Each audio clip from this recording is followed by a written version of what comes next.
Ladies and gentlemen, boys and girls, children of all ages, welcome to the channel. Here today to discuss about something that happened last night about some of the NXT stars that were released from the company. Yes, folks, there was 12 to 13 superstars that were released from NXT. Top three guys and women that were released was Bronson Reed, Bobby Fish, and Mercedes Martinez. How the fuck can these three people be released from this company? I have no idea. The others, I wouldn't complain too much about.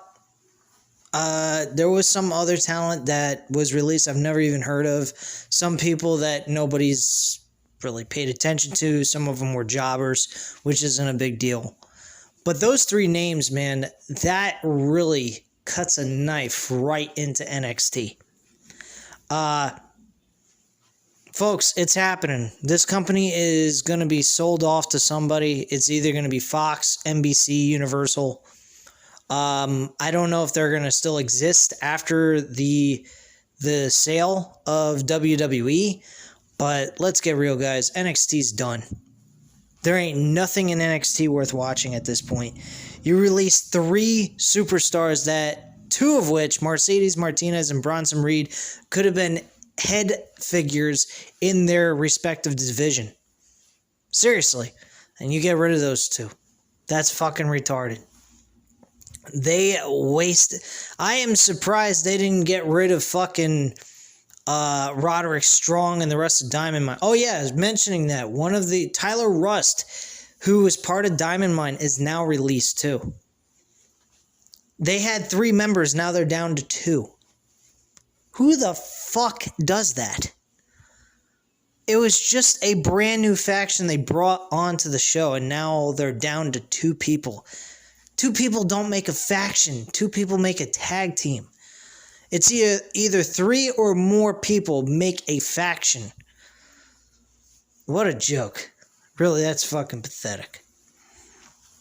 Folks, it's coming to the realization that this company is for real. They are going to sell Vince McMahon's selling the rights off of WWE. He already sold the network. He's cutting off people. I wouldn't be surprised in the next branch of cuts, he goes right into the NXT UK roster. I mean, if you really think about it, does anyone really watch NXT UK that much? Probably the people in UK watch it, but people in the States, in the United States, probably don't pay much attention to it. If they do, they probably watch in their free time if they got the time to watch it. But my God, with all the wrestling content you get in the United States, it's like, who the hell needs it? So, don't be surprised they tear right into the NXT UK roster, and you see guys like Walter and Imperium and all of them get cut. Well, maybe Imperium will stay because they're also on NXT too, so I'm not sure if they're going to cut into them at all. But Walter may want to watch his ass. But I don't think they're going to get rid of Walter because he's the UK champion. So I think they're going to leave him alone until they take the title off him, which I don't know when the hell that's going to happen.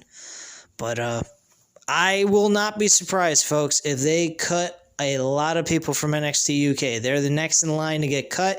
If you really pay attention to the way they've been cutting people, they worked on the WWE main roster first. Now they've cut into the NXT roster. Next in line is the NXT UK roster. That is the way this is going. Following NXT UK, probably they're going to start cutting people that work within the company. Some storyline writers. They're going to start cutting off some other people. Who the fuck knows? But they're going to be going right into their own marketing scheme. They're probably going to cut a lot of people in that too, that work behind the scenes, producers and shit like that. I will not be surprised by anything. This is all being done in a pattern. If you really pay attention to it, it is being done in a pattern. The next in line is NXT UK, and then it's going to be anyone else that's a regular worker working within WWE. I mean, they're going to fucking unload. This is going to be drastic. There are going to be more reports than you can shake a stick at in the next couple of weeks. That's going to frustrate a lot of people. The writers, they're going to be cut. Bruce Pritchard won't be cut because he is a good balls licker. He licks up Vince McMahon's balls like nobody's business. He does it better than Kevin Dunn, Beaver Boy. I just don't get this company, man. They have the best talent in the world. They have the outright best minds in the business. And yet they continue to just not try. They're not trying. They're not there. They're not around. They don't give a fuck. You clearly could see that on SmackDown's show last night. I saw it. Finn Balor is the next feeding into Roman Reigns' gimmick instead of being built up to being the guy to maybe take the title off of Roman Reigns at WrestleMania. I mean, Finn Balor, Kevin Owens, those two guys I would have used to be one of the two talent to take the title off of Roman Reigns. They're both underdogs, and they both are great wrestlers. Finn Balor better than Kevin Owens. I will admit that. Kevin Owens is a blue-collar wrestler. Finn Balor is top-notch, one of the best in-ring performers walking around today outside of Adam Cole.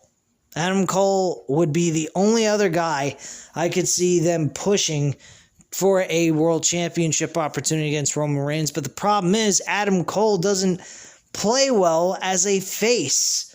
I've never seen the guy ever really play face very much. When Undisputed Era went to a face role, Adam Cole kind of fell off the rails. He just didn't have that kind of momentum he did as a heel. So I just don't see him as playing the guy who's an underdog. Oh, I'm going to work really hard and try really hard to beat the absolute best and overcome all the obstacles. That's just not Adam Cole. Adam Cole's like a Shawn Michaels, a cocky prick he would work well in D-Generation X. I mean, if you wanted to make him a degenerate and make him do off-the-wall crazy things, I guarantee he could pull something like that off.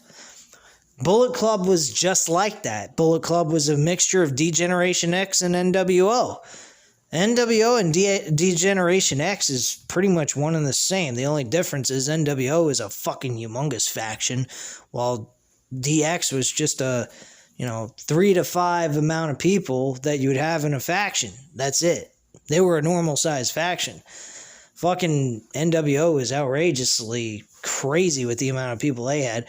And Bullet Club was like NWO. They have an abundance amount of characters in their faction. So he plays that kind of role very well. Undisputed Era was something he needed. He needs Undisputed Era, and Undisputed Era needs him. Without those guys together, they're going to fail. Adam Cole is not going to make it on his own in the WWE main roster. He needs Undisputed Era, and one of them is already down. Bobby Fish is out. They're going to have Adam Cole, Roderick Strong, and Kyle O'Reilly. You can't do that. Bobby Fish is a fucking tag team specialist. Kyle O'Reilly is a tag team specialist. They can try all they want to make Kyle O'Reilly a main event player, singles competitor. It's not going to work even on the NXT roster. He just doesn't bode well on his own. In WWE, he plays better with the tag team role, and he plays well with being with the Undisputed Era. They all benefit being together. Being separated, they don't. They're a bunch of floating fishes in a big giant pond. That's all they are. So, and they go nowhere. Together as one, they're something. And I don't see Adam Cole re-signing with WWE. I'd be shocked. Really, I'd be shocked if I saw Adam Cole go ahead and re-sign with WWE. I mentioned to my friend yesterday over the phone, I said, I'm more likely not going to be watching NXT TakeOver. I haven't been watching NXT at all, but NXT TakeOver is taking place on the 22nd of August. Now, I may be retracting or taking back on my word and what I said to him in confidence. I'm saying that here. I'm going to go ahead and do the review for you guys. I can't go ahead and see Adam Cole's last match in WWE and not watch it. It just would be kind of disrespectful in a way, I guess you could say. But fucking Karrion Kross and Samoa Joe for the World Championship is just fucking retarded. It's like, who gives a shit? If NXT doesn't mean nothing, what does it matter if Karrion Kross drops the title to Samoa Joe? Samoa Joe has gotten nothing but disrespect from this fucking company, and yet he's gonna perform and win the World Championship and be in NXT as a world champ, but he can't make it on the main roster. They're not going to give him that run. They're not going to give him a kind of push he deserves.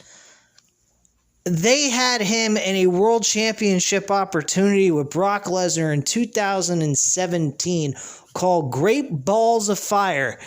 And this guy couldn't get over on Brock Lesnar. They couldn't let him get over. They had to make Brock Lesnar win. For whom? Oh, I know whom. Roman Reigns. Come on, folks. I don't hate Roman Reigns. I'm not going back on my word. I care for Roman Reigns, the person. The character, they make him look like he is a fucking, like a little child being caressed and cared about like a little baby, and not like let go of and get the training wheels off this motherfucker and let him sink or swim, for God's sakes. Stop treating him like he's some kind of super god or something in pro wrestling. He's not. He sucks. His character sucks.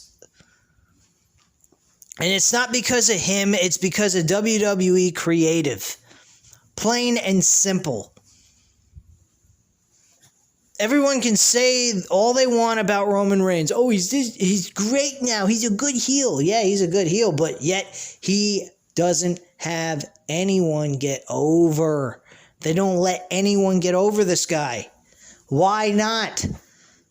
Finn Balor would be a great person for that. Not now. He hasn't done a lot on the roster to do that. Again, total lack of respect for NXT. You bring Triple H in to do a job. He does his job, gives you what you need. All you have to do is create better storylines for them to go about on, and that's it. You don't have to change their character. His job is to build the characters. Your job is to create good storylines with the characters he creates. That's all they have to do. There wouldn't be an AEW if WWE didn't suck creatively. There would have been a Kenny Omega and a Young Bucks being in the fucking WWE or still in the Indies.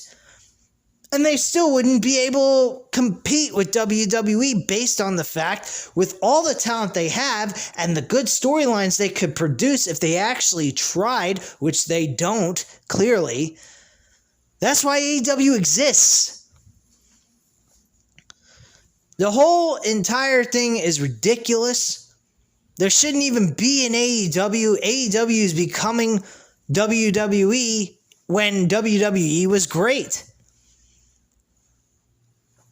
That's all I have to say on this subject, guys. NXT's dead. They were worthless to begin with. And not because they didn't try, but because Vince McMahon don't see any use in them because he don't really want to try. I said it before, I'll say it again. They are not competition to Vince McMahon because he is not there to compete. He is not there to compete and actually be the absolute best that everyone knows Vince McMahon can be. And the worst part about it is, guys, is he is totally disrespected his own father, Vince McMahon Sr., with the bullshit he has done with this company in the last 10 to 15 years. Total lack of respect for his family, his name, his legacy, everything for a fucking buck.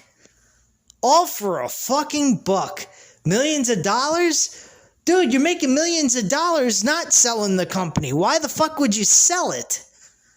You're not WCW. You're not losing money. You're gaining money. And yet you're fucking cutting people off left and right like there's nobody's business, man.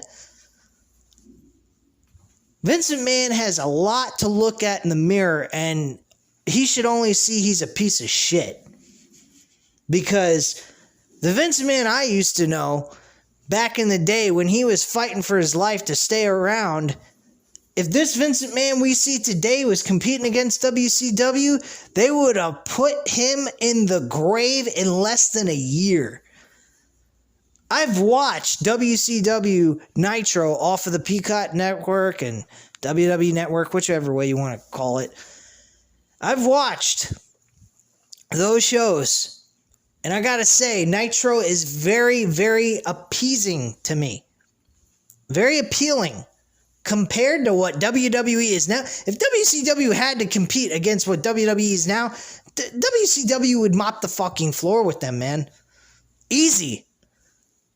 This guy ought to just go ahead and pretend he's in competition with WCW. If he actually thought that way, he wouldn't have a shit show.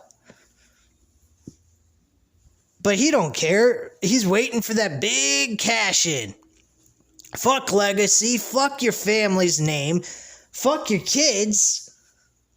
You're leaving them big giant piles of money when you could also give them something to continue the family legacy that your father started. And you're going to end it with you because you're an egotistical maniac? What a fucking prick. I don't know, man. I really don't. Maybe Triple H will make a ton of money off of this and start his own wrestling company. Maybe that's what he's waiting for. If that's the case, great. If not, I don't really give a shit. But bottom line, guys, there ain't going to be any more NXT reviews. I said I wouldn't do them. I haven't in the last couple of weeks. And at this point, I wouldn't be surprised that it literally is so bad that nobody even watches it anymore, let alone somebody reviewing it. So, I don't know, man, but NXT sucks. They're done. They're finito. You got your Johnny Garganos and Tommaso Ciampa's, Timothy Thatcher's pretty decent. But when you run it down and you look at the roster and compare it to other years before this, there's no comparison, man. NXT's just fucking dead as dead can get at this point, so I don't know what to really say about all this at this point outside of Vince McMahon has no respect for anything, not even his own family name. And that's pretty sad. I think Vince McMahon Sr. is probably rolling over in his fucking grave at this point. So, whatever, man. At this time, guys, you know what to do. Hit the like button if you like this video. Hit the subscribe button if you're not already subscribed to the channel. And leave a comment down below. I'll definitely get back to you on that. And I thank you guys very much for watching. Have a great night, guys. And I'll speak to you again soon. Bye.